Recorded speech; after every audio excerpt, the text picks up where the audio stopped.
Salam sejahtera Malaysia, terima kasih kerana menonton video-video dalam channel ini. Sebelum kita mula, jangan lupa untuk tekan tombol subscribe, share, like dan komen. Let's go! Salam sejahtera dan salam perpaduan berita seterusnya. Ketua Blok Pembangkang Tun Mahathir sudah rampas kedudukan Mahyadin bertepenu. Ketua Pembangkang di Parlimen ialah Hamzah Zainuddin, manakala Ketua kepada Blok Pembangkang di luar Parlimen adalah Mahyadin MD Yassin atas kapasitinya selaku pengerusi PN. PN mempunyai 74 ahli Parlimen, manakala ahli Parlimen yang bersama Kerajaan Perpaduan ialah seramai 148 orang. Artinya, selain PN, tidak ada mana-mana parti atau gabungan lain yang mempunyai wakil di Parlimen. Dengan kedudukan Mahyadin dan Hamzah itu, juga tidak ada hak lain yang boleh diiktiraf untuk bercakap berkenaan Blok Pembangkang PN diterajui PN itu.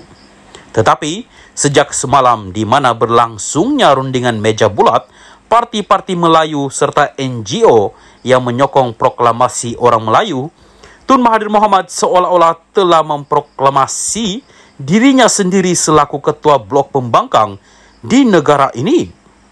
Bercakap dalam sidang media selepas rundingan meja bulat itu, Tun Mahathir antara lain berkata, semua pihak yang menandatangani proklamasi orang Melayu telah sepakat untuk bekerjasama dalam PRN 6 negeri yang akan berlangsung tidak lama lagi.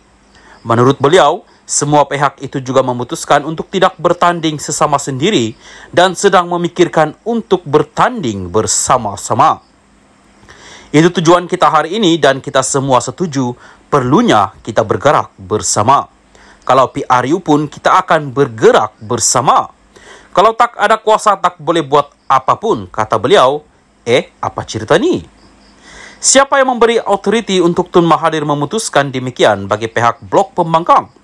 Dalam rundingan meja bulat itu, selain Hamzah tidak hadir kerana berada di luar negara, Mahyadin juga tidak hadir disebabkan keuzuran. Hanya dilaporkan bahawa Mahyadin bakal bertemu Tun Mahathir dalam waktu terdekat ini sebagai susulan kenyataannya minggu lalu yang menyatakan kesediaan untuk bekerjasama dengan bekas Perdana Menteri berusia 98 tahun itu. Kenapa Tun Mahathir tidak menunggu sehingga bertemu Mahyadin terlebih dahulu sebelum membuat pengumuman mengenai kerjasama parti-parti pembangkang dalam PRN? Atas kapasiti apa Tun Mahathir berkata demikian? Beliau mewakili parti apa dan sebagai pengurusi gabungan mana? Adakah proklamasi orang Melayu yang digerakkannya itu sebuah entiti yang sah dan bila masa pula ia boleh bercakap mewakili Blok Pembangkang? Adakah Tun Mahathir sebenarnya mahu merampas kedudukan Mahyadin? Bukankah sebagai orang tang datang kemudian dalam Blok Pembangkang, Tun Mahathir sepatutnya hanya layak menjadi pengikut dan membiarkan apa-apa perkara mengenai Blok Pembangkang diputuskan oleh Mahyadin? Akhirnya, sebelum terlambat dan keadaan jadi gawat, sebagai pesanan buat Mahyadin selaku Ketua Blok Pembangkang di negara ini, berhati-hatilah selalu dengan Tun Mahathir. Sebagaimana Tun Mahathir pernah bermusuh, kemudian berbaik, tetapi akhirnya mengkhianati juga Anwar Ibrahim. Tidak mustahil ulangan drama yang sama akan berulang kembali. Tambah lagi, beliau sebelum ini pernah melabel Mahyadin sebagai pengkhianat sebenar berikutan peristiwa langkah Sheraton pada 2020 dahulu. Syabuddin Hussein, 8 hari bulan 6, 2023. Apapun yang dikatakan dalam berita ini tidak mencerminkan pendirian admin channel ini. Salam sejahtera. Salam Malaysia Madani. Salam sejahtera dan salam perpaduan kepada seluruh rakyat Malaysia berita seterusnya. Tarik balik Tun Dr. Mahathir jika dia terus serang Raja-Raja Melayu. Berita penuh. RSN Raya Pakatan Harapan Jelutong mahu kerajaan untuk mempertimbangkan untuk menarik balik darjah kebesaran Seri Maharaja Mangku negara SMN yang dikaruniakan kepada Dr. Mahathir Mohamad jika dia terus menyerang Raja-Raja Melayu. Ketika membahaskan laporan Ketua Audit Negara LKAN 2021 di Dewan Rakyat, Hari ini, pemimpin DAP itu menggesa Dr. Mahathir supaya menghentikan tindakan berterusannya yang menyerang dan menghina institusi diraja. Saya minta seperti diucapkan Tambun Anwar Ibrahim di Istana Negara semalam kemarin, supaya polis diraja Malaysia tidak berkompromi dan mengambil tindakan terhadap Tun M, Dr. Mahathir, kalau berterusan menyerang kerabat diraja.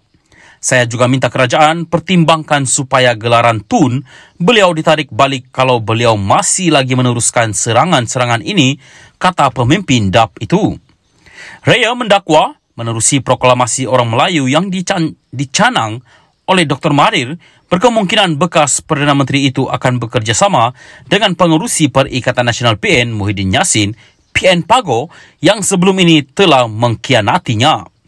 Menurut Raya, kedua-dua mereka cuba menghancurkan negara dengan tidak membenarkan Anwar melaksanakan tugasnya. Pada 3 Jun lalu, Malaysia kini melaporkan bahawa kertas siasatan ke atas Mahathir berhubung isu dia didakwa menghina institusi raja sudah disiapkan. Peguam Rafiqi Rashid Ali yang mewakili Mahathir berkata, bekas Perdana Menteri itu disoal mengenai video yang dikatakan menunjukkan pemimpin berusia 97 tahun itu bercakap di sebuah majlis. Dalam video itu, Mahathir didakwa membuat kenyataan bahawa orang Melayu tidak boleh bergantung kepada raja-raja Melayu untuk melindungi mereka. Mahathir juga mendakwa bahawa raja-raja Melayu telah menyerahkan negeri mereka semasa zaman penjajahan British untuk kekal berkuasa dan untuk gelaran raja. Mahathir disoal siasat oleh polis di bawah Seksyen 124B Kanun Keseksaan atas dakwaan aktiviti yang memudaratkan demokrasi berparlimen.